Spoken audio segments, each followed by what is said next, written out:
back with Grand Tactician Civil War. So, in the last episode, we didn't have any battles. We slowly pushed forward in southern Virginia and in Tennessee, both western and eastern Tennessee. And we captured Knoxville up here in the upper Tennessee Valley. We've got several armies up in here, which are having some supply issues. Even though they've built some depots, or are building another depot here.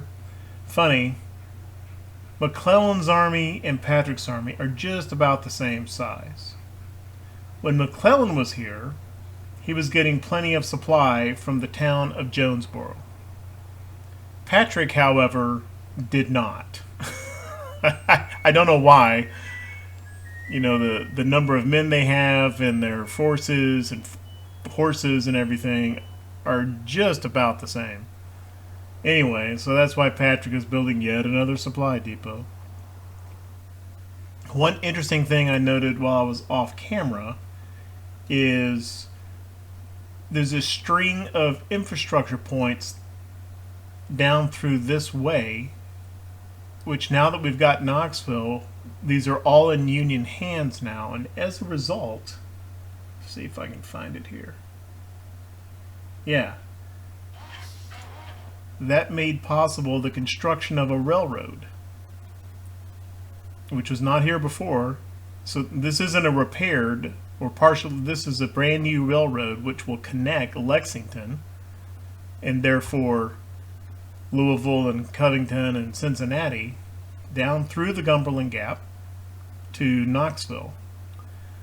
I don't know if this is going to complete very fast. I don't know if I've ever paid attention to building a brand new railroad in this game before, if I've done that. So that might take forever, like until next year. But if and when that's complete, that should help the supply situation throughout this entire region a lot. I don't know the exact mechanics, but I believe I've read in the manual, or the field book, that railroads just generally increase supply where they run.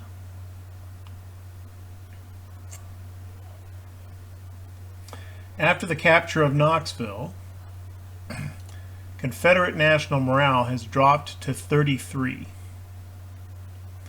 So we are 8 points away from a win in this campaign. I think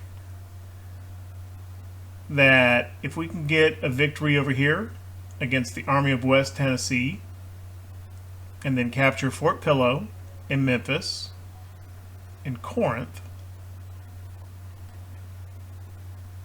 and then if we can get another victory against the Army of Northern Virginia around Danville, and then push ahead and take Raleigh, I think that'll do it. Or get us within a point.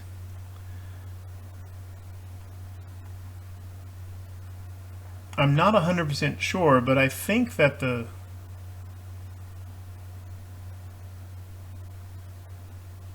well, let's just see here.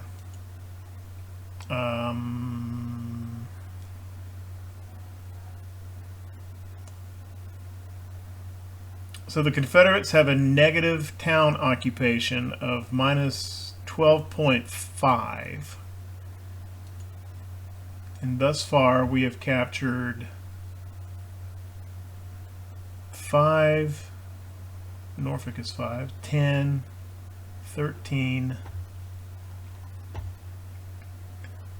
Knoxville is 2, so that's 15, and Nashville is 4.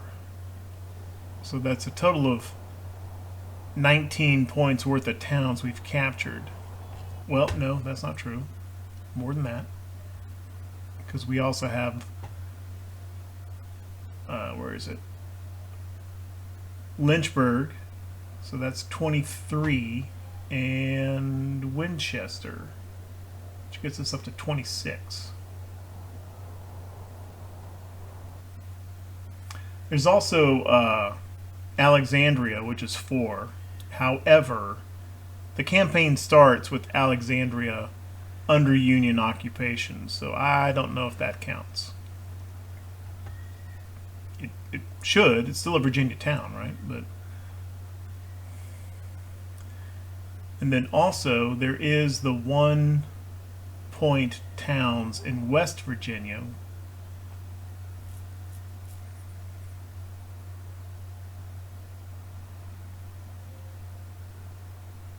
But Grafton starts under Union control. I don't remember if Wheeling was Confederate or Union at campaign start. I want to say it was Union.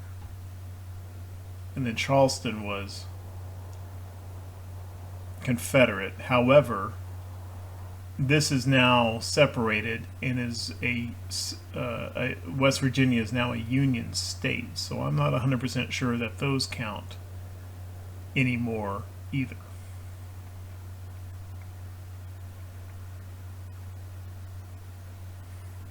So it's not a point for point thing. We've got something like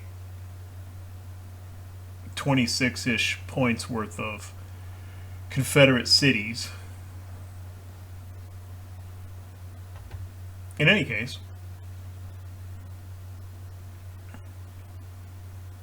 doing those two things, a battle here, this fort in Memphis, and then on the other side another battle in Raleigh, and we'll see how that turns out. Predictably, First Corps got down here to Jackson, Tennessee, and had run himself out of food, so here we are doing the depot building thing again, just inching our way forward, not outrunning our logistics. Well, we did outrun it, but building logistics as we go, which slows things down.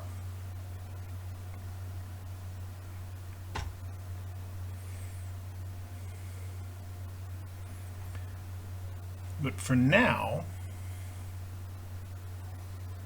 I think the Army of the Potomac is ready to push into Danville. I just want to prep up and get I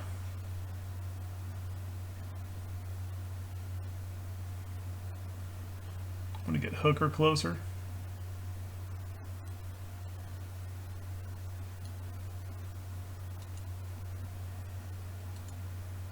Get the 5th Corps across the river here.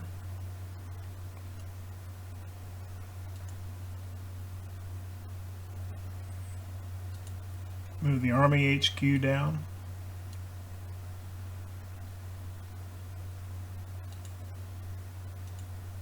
Just get these corps in closer to where we're going to push.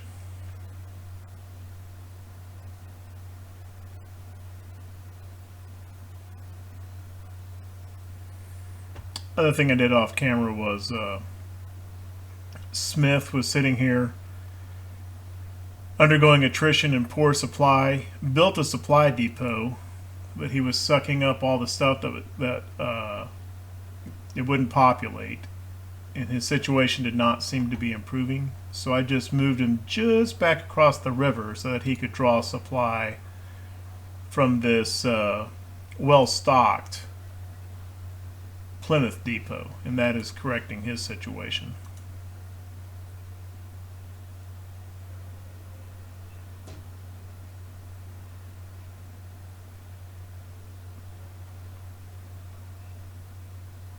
Or should be. He still hasn't got any food. Which I don't know why, because the Plymouth depot has got lots of provisions in it. He just got there though. I think his situation will fix itself up pretty quickly.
Okay, there's our funding policy, credit rating improving.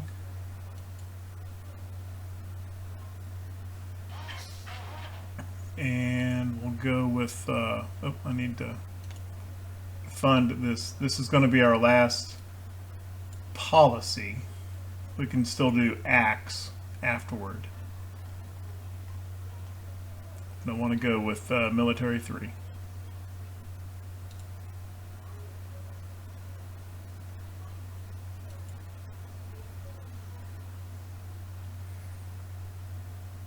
Which we're still on volunteers only. I never implemented the draft. And we've got almost 400,000 men in uniform, but a volunteer pool of over 100,000. So we're in fine shape manpower-wise. The Confederacy has a lot of men too. However, I mean, an Army morale of 75 versus an Army morale of 53. And that'll plummet even more after another defeat on the Confederate side.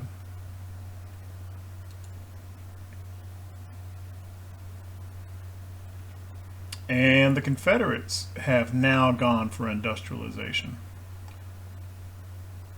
And that's industrialization 1. So this only now, I think, if I understand correctly, this only now unlocked being able to build ironclads, iron casemates for Confederate ships. Which in turn means, and I should have thought of this before, you know, their navy is almost as big as ours. Now, some of this might be building, but 156,000 tons. And now I had been thinking, you know, are they building a bunch of ironclads somewhere? But now I realize they could not have been, because they only just now unlocked ironclads. I'm still wondering where all these ships are. We haven't seen them. We've seen a little bit of naval activity, but nothing that indicates that they're building, you know, substantial forces that can go and have a real battle against our blockading forces. They have picked away enough at them that one blockade squadron dropped to red readiness and retreated off station. So maybe they built them all down in Texas. I don't know.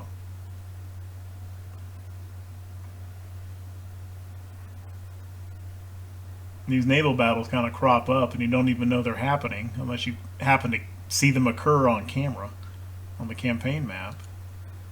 Don't even know they're happening until they're already done. We'll start moving these cores up a little bit. I'd like to kind of get them in a position where our reinforcement times aren't very long.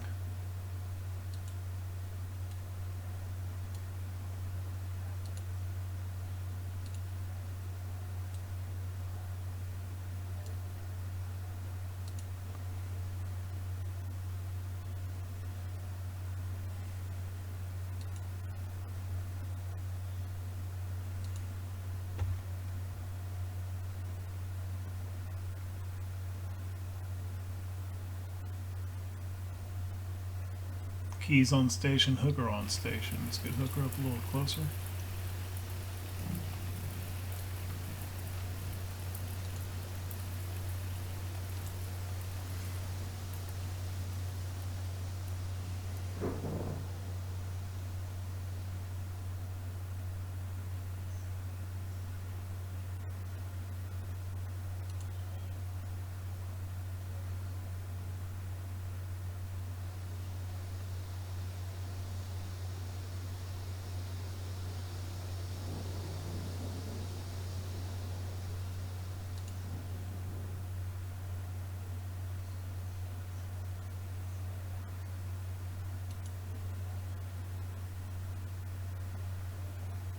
Tyler hasn't gotten on station yet.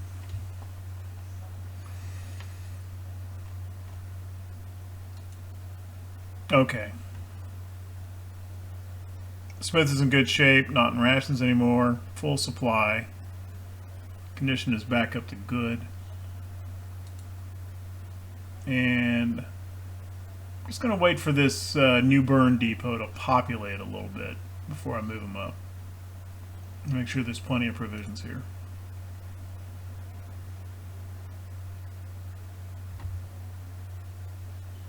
Oh, it's still showing that railroad. How we doing here? That looks good. Patrick's still working on a supply depot.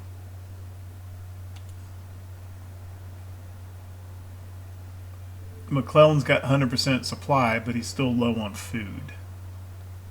Deteriorated condition.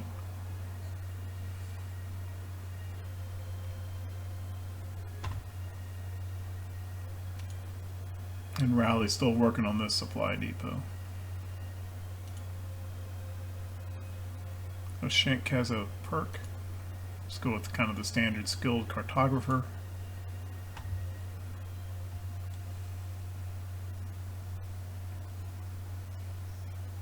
Riverboat's still keeping an eye on these Confederate forces. They haven't moved. They're entrenched. They're not interested in Nashville. That's fine.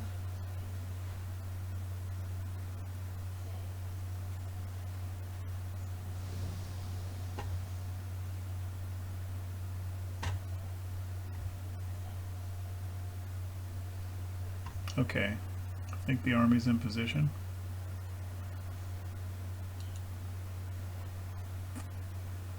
I'm going to leave with Sherman's Corps, just because he hasn't seen that much fighting.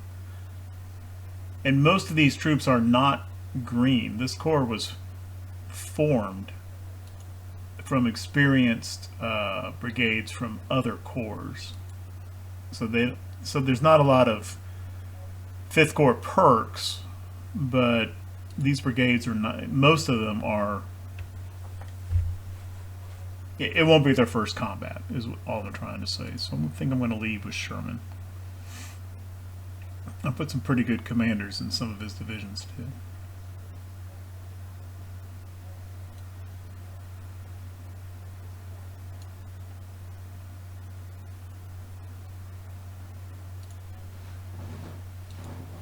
And let's just get all the other corps marching forward at the same time as well.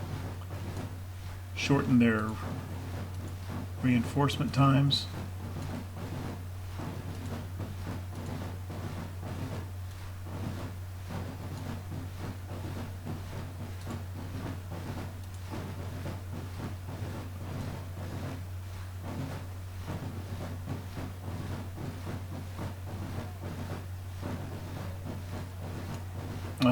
No, that might, if I made that move, 1st Corps might actually initiate combat.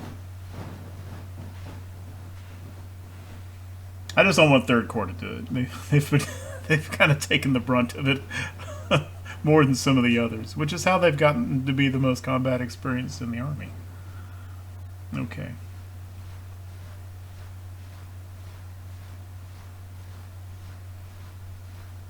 Anyway, I'm going to maneuver all of these guys on in. I'm going to put a cut in here. I know it's been a short episode, but if I continue on into the battle, it'll make it a really, really long episode. So I'm going to cut the episode here, initiate the battle, do all the initial deployment stuff, and then we'll begin with the battle of what I think will be the Battle of Danville in the next episode. Thank you very much for watching.